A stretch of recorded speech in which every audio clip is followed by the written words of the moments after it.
جاؤ تم جا کر اسے دیکھو، یہ سب ملازمہ سمیٹ لے گی، سائمہ بیگم نے احسان کرنے والے انداز میں کہا۔ زمل سر ہلاتی برتن وہیں چھوڑتی اپنے کمرے کی جانب بڑھ گئی۔ اسے سائمہ بیگم کی اجازت کے بغیر اس کمرے سے نکلنے کی اجازت نہ تھی۔ وہ تو جیسے ان کے لیے کوئی زر خرید غلام تھی جسے وہ اپنی مرضی سے چلایا کرتی تھی۔ عاطف کا رویہ زمل کے ساتھ پہلے کی طرح تو نہیں تھا، لیکن کچھ تبدیل ہوا تھا جس میں وہ اب اس پر طنز نہیں کرتا تھا، بات اب بھی وہی اپنی مرضی سے ہی کرتا تھا، لیکن پہلے کی طرح بات بات پر اس کا دل نہیں دکھاتا تھا، جس سے زمل کو سب کچھ درست ہوتا محسوس ہوا۔ دیکھا امی، آپ نے بھائی کا مجھ سے رویہ، اس زمل نے پتہ نہیں کون سی پٹی پڑھائی ہے جو وہ مجھے اپنی چھوٹی بہن کو سنا کر چلے گئے، فریحہ نے زمل کے جانے کے بعد غصے سے بل کھاتے ہوئے کہا۔ منیش کے سامنے عاطف کے ڈانٹنے پر اسے بہت انسلٹ فیل ہوئی تھی۔ منیش جو کہ اس کی بھابھی سے پہلے کزن تھی، اس لیے فریحہ سے ضبط کرنا مشکل ہو رہا تھا۔ تمہیں کتنی دفعہ سمجھایا ہے حنان کو نہ ڈانٹا کرو، بچہ ہے وہ، دکھا نہیں تھا تمہاری اونچی آواز میں بولنے سے وہ سہم کیا تھا؟ آئندہ خیال رکھنا، میں دوبارہ تمہاری طرفداری کر کے اپنے بیٹے کو خود سے بدگمان نہیں ہونے دے سکتی، سائمہ بیگم نے عاطف کی ناراضگی لیے ہوئے انداز کو سوچتے ہوئے کہا۔ فریحہ ان کے پھر سے خود کو سمجھانے پر تن فن کرتی ہوئی کمرے سے باہر نکل گئی۔ ویسے پھپھو، یہ کوئی اتنی بڑی بات نہیں تھی، عاطف آج کل ویسے ہی زمل کے کچھ زیادہ ہی سائڈ لے رہا ہے، کل بھی وہ لوگ شاپنگ سے کافی دیر سے گھر لوٹے تھے، آپ نے زمل کو کل ڈنر بنانے کا کہا تھا مگر عاطف نے اسے منع کر دیا اور وہ مہارانی ایک پل میں کچن سے غائب ہوئی، بہت کام چور ہے، اسے ذرا کھینچ کر رکھیں، یہ نہ ہو کہ وہ آپ کے بیٹے کو قابو میں کر کے الگ ہو جائے۔ میں تو آپ کو یہی کہوں گی کہ عاطف کو اپنی مٹھی سے نکلنے مت دیجیے گا۔ بنش نے ہمیشہ کی طرح سائمہ بیگم کو اس کے خلاف کرنا چاہا، اس کی باتوں میں ہمیشہ ہی آدھا جھوٹ ہوتا تھا اور آدھا سچ۔ عاطف میرا بیٹا ہے اور وہ صرف میرا ہی حکم مانتا ہے، اور یہ کل کی آئی لڑکی میرے سامنے کیا چیز ہے؟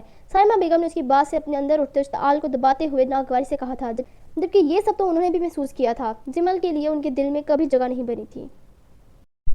صبح سے شام اور پھر شام سے رات ڈھلنے لگی تھی، وہ سارا دن آج اپنے کمرے میں بند رہی تھی۔ اس کی طبیعت تو پہلے سے کافی بہتر تھی، کافی حد تک وہ خود کو سنبھال چکی تھی۔ یہ اس کا وقتی ری ایکشن تھا کہ اس نے اس واقعے کو بہت گہرا سر لیا تھا، جس کی وجہ سے وہ خود کو سنبھال نہیں پائی تھی اور شدید بخار کی زد میں آ گئی۔ آج سارا وقت کمرے میں تنہا گزارنے کے بعد اس نے ایک فیصلہ لیا تھا، کچھ سوچا تھا، پھر اس کے بعد چاہے اس کے ساتھ جو مرضی ہو جائے اسے انجام کی پرواہ نہیں تھی۔ پولیس والوں پر اسے رتی برابر اعتبار نہیں تھا، کیونکہ اس کے نزدیک پولیس والے ایسے طاقتور لوگوں کا کچھ نہیں بگاڑ سکتے، اس لیے اس نے پولیس کے پاس جانے کے بجائے کچھ اور سوچا تھا۔ یہ راستہ اسرا عالم کے لیے بہت خطرناک تھا، اس کی زندگی کو بھی خطرے میں ڈال سکتا تھا۔ اس کی طرف سے ایک واضح جنگ، واضح انصاف کا اعلان تھا، جس کے بعد اس کی زندگی کی ضمانت کوئی نہیں تھی، مگر اسرا عالم نے پہلے کبھی انجام سوچا تھا جو اب سوچتی؟ اپنے ذہن میں ہر چیز ترتیب دیتی وہ بستر سے اٹھی تھی، دیوار گیر کھڑکی پر نظر ڈالتے اسے احساس ہوا تھا کہ وہ آج سارا دن اپنے کمرے میں گزار چکی تھی۔ رات کے 12 بجے کا وقت تھا، اس کی روم میٹ دانیہ صبح ہی اپنے گھر چلے گئی تھی، اس کے بھائی کی شادی تھی جس کی وجہ سے وہ ایک ہفتہ پہلے ہی جا رہی تھی۔ وہ اسرا کی طبیعت کو لے کر کافی پریشان تھی، مگر اس کا جانا بھی ضروری تھا، اس لیے اپنا خیال رکھنے کا کہہ کر وہ چلے گئی۔ نیاب نے اس سے ملنے کا کہا تھا، مگر اسرا نے کوئی بہانہ بنا کر ٹال دیا کیونکہ وہ کسی سے ملنے کی پوزیشن میں نہیں تھی۔ اس کے اپنے حواس آج سارا دن تنہا رہ کر بحال ہوئے تھے۔ تنہائی اسرا عالم کی اگر کمزوری تھی تو یہی تنہائی اسے بہترین فیصلے لینے میں مددگار ثابت ہوتی تھی۔ جب وہ اپنی ذات سے کھل کر مخاطب ہوتی تھی، اپنے بکھرے ہوئے بالوں کو لاپرواہی سے کیچر میں مکید کرتی، وہ اپنے کمرے سے نکلی اور نیچے فلور پر آئی تھی۔ کچھ دیر پہلے اس فلور سے ایک لڑکی اس کے موبائل کا چارجر لے کر گئی تھی۔ اسرا کو چارجر کی ضرورت تھی، اس نے آج سارا دن اپنے بابا سے بات نہیں کی تھی، دوپہر سے ہی بیٹری لو ہونے کی وجہ سے اس کا موبائل آف تھا۔ کوریڈور میں کوئی نہیں تھا، سب لڑکیاں اپنے اپنے کمروں میں تھیں۔ اسرا کوریڈور کے آخری کمرے میں موجود لڑکی سے اپنا چارجر لے کر واپس جا رہی تھی جب سیڑھیوں کے ساتھ ہی بائیں طرف پہلے کمرے سے اسے کسی کی کراہنے کی آواز آئی۔ ادھ کھلے دروازے سے کمرے کے اندر کا کچھ حصہ نظر آ رہا تھا۔ اسرا جانتی تھی کہ یہ کس کا کمرہ ہے، وہ یہاں رکنا نہیں چاہتی تھی، اس وقت تو وہ کوئی تماشا لگانا ہی نہیں چاہتی تھی، اس لیے ایک نظر کمرے کے آدھ کھلے دروازے پر ڈال کر وہ سر جھٹکتی ہوئی آگے کی طرف بڑھ گئی۔ ابھی اس نے پہلی سیڑھی پر قدم رکھا ہی تھا جب اسے گلاس کے ٹوٹنے کی آواز آئی۔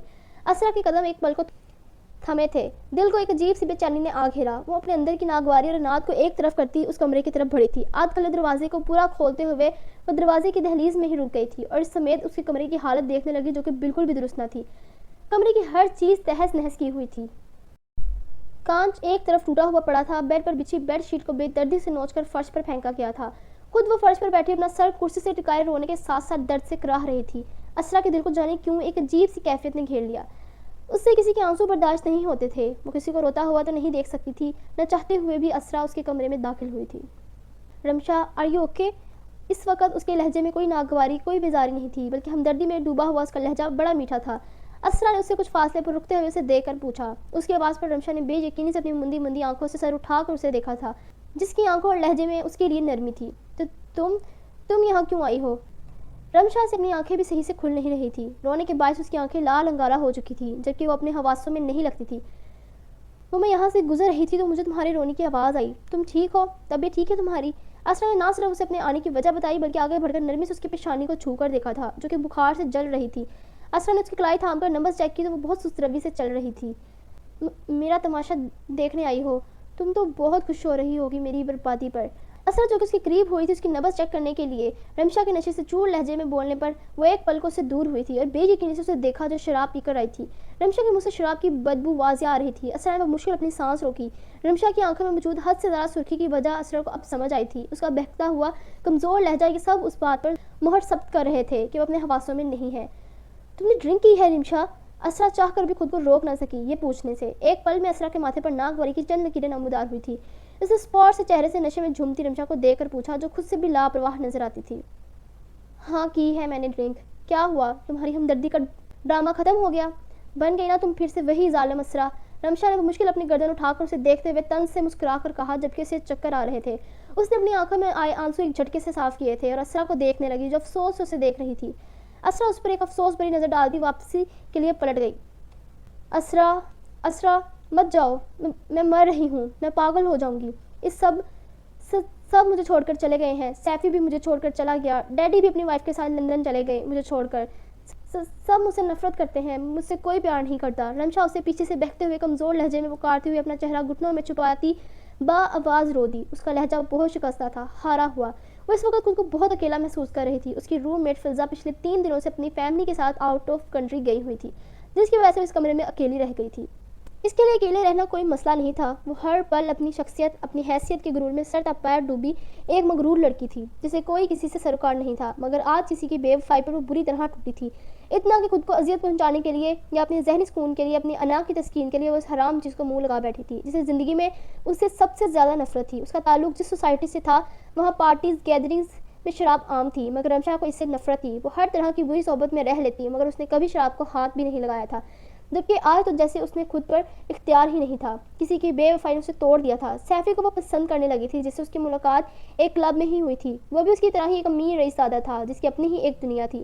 رمشا کو اس کی شخصیت بالکل اپنے جیسی ہی لگی تھی. یہی وجہ تھی کہ اس کی دوستی اس سے ہو گئی. پچھلے 2 سالوں سے وہ دونوں دوست تھے. وہ تو رمشا کے ساتھ ٹائم پاس کر رہا تھا جبکہ رمشا جانے اس کی دوستی کو کیا سمجھ بیٹھی. آج جب وہ کلب پہنچی تو سیفی کو کسی اور لڑکی کے ساتھ دیکھ کر اس کا دماغ ہی گھوم گیا. کلب میں اچھا خاصا تماشا لگایا تھا. سیفی نے اس کے اظہار پر نہ صرف کہکا لگا کر اس کا مذاق اڑایا تھا بلکہ اس کی اس خوش فہمی کو بڑی صفاقی سے دور کیا تھا جس پر وہاں موجود سب کی نظریں رمشا کو اپنا مذاق اڑاتی ہوئی محسوس ہوئی. سیفی تو اس کے جذبات کا مذاق اڑا کر ہمیشہ کے لیے اسے اپنی نام نہاد دوستی توڑ کر وہاں سے جا چکا تھا جبکہ رمشا کا چہرہ تذلیل کے بعد سرخ ہو گیا تھا. دماغ معاف ہو گیا تھا. اتنی تذلیل اس نے اپنی زندگی میں کبھی محسوس نہیں کی تھی. اس نے کبھی نہیں سوچا تھا کہ سیفی ایسا نکلے گا جو کبھی کسی کے ساتھ تو کبھی کسی اور کے ساتھ. سوچا تو اس نے یہ بھی نہ تھا کہ کوئی اسے ریجیکٹ کرتا. اٹھو یہاں سے, پیو اسے. وہ اپنی ذات کی تذلیل کا سوگ منانے میں مصروف تھی جب اسرا کی بار روب سی آواز اس کے سماعتوں سے ٹکرائی. رمشا نے آنسو سے بھری آنکھیں اٹھا کر اسے دیکھا تو جو ہاتھ میں گلاس تھامے کھڑی تھی. اسے یوں ہی یک ٹک بے یقینی سے خود کو تختہ پا کر اسرا نے آگے بڑھ کر اسے سہارا دے کر بیڈ پر بٹھایا تھا اور ہاتھ میں پکڑا لیمو پانی کا گلاس اس کے لبوں سے لگایا. رمشا مندی آنکھوں میں حیرت لی اسے دیکھی گئی. اس کے گلاس خالی کرتی ہی اسرا نے گلاس قریب پڑے ٹیبل پر رکھا اور اس کے کمرے میں بکھرا کان سے مٹنے لگی. اللہ جانتا تھا کہ اسرا عالم جتنی سخت اور ظالم نظر آتی تھی اتنی تھی نہیں. اس کے اندر بھی ایک نازک سا دل تھا جو کسی کے آنسو کسی کی تکلیف دے کر فوراً پگھل جاتا تھا. رمشا جو مندی آنکھوں سے رونے کے دوران ہی اسے دیکھ رہی تھی اچانک اس کا دل گھبرایا تھا تو وہ منہ پر ہاتھ رکھتی واش روم کی طرف بھاگی. اسے متلی ہو رہی تھی. وہ سنک پر جھکی وامٹنگ کر رہی تھی اور اسرا کمرے میں تعصب سے اس کی آواز سن رہی تھی. کچھ دیر بعد وہ ڈھال سے آ کر صوفے پر لڑک گئی بالکل کسی بے جان موم کی گڑیا کی طرح. اسرا کو جانے کیوں اس پر بہت ترس آیا. اس نے گلاس میں ٹھنڈا پانی ڈال کر اس کی طرف بڑھایا اور اسے سہارا دے کر اٹھنے میں مدد کی. وامٹنگ کے باعث رمشا کی طبیعت کچھ سنبھلی تھی جبکہ بی پی بری طرح لو تھا. اسے پانی پلانے کے بعد اسرا کی نظر اس کے پاؤں پر پڑی جو کہ زخمی تھا. شاید کمرے میں بکھرا کان اس کے پاؤں کو زخمی کر گیا تھا اور اسے کوئی خبر ہی نہیں تھی. فرسٹ ایڈ باکس اسرا کے کمرے میں پڑا تھا. اسرا اس کے کمرے میں جانے لگی تو رمشا نے بے اختیار اس کا ہاتھ تھام لیا. اسرا پلیز مجھے چھوڑ کر مت جاؤ. میں اس تنہائی میں پاگل ہو جاؤں گی. مجھے بہت گھبراہٹ ہو رہی ہے. مجھے بھی اپنے ساتھ لے چلو. میں اکیلی رہی تو شاید مر جاؤں. رمشا کے لہجے میں التجا تھی. آنکھوں میں ٹھہرے آنسو. اسرا کا دل بے چین ہوا. اسرا کا اس کا یہ پست دار سا روپ حیرت میں مبتلا کر رہا تھا. ایک پل کو سے یونیورسٹی میں اکڑ کر چلتی رمشا یاد آئی تھی جو کسی انسان کو کچھ نہیں سمجھتی تھی. خود اسے کتنی تکلیف پہنچتی تھی اس کی ذات سے. کیسے وہ آتے جاتے اس کی تذلیل اسے تنگ کرنے سے باز نہیں آتی تھی. یہ سب سوچتے ہوئے اسرا نے وہ مشکل سر جھٹکا تھا اور اسے سہارا دیتی ہوئی اپنے کمرے میں لے آئی.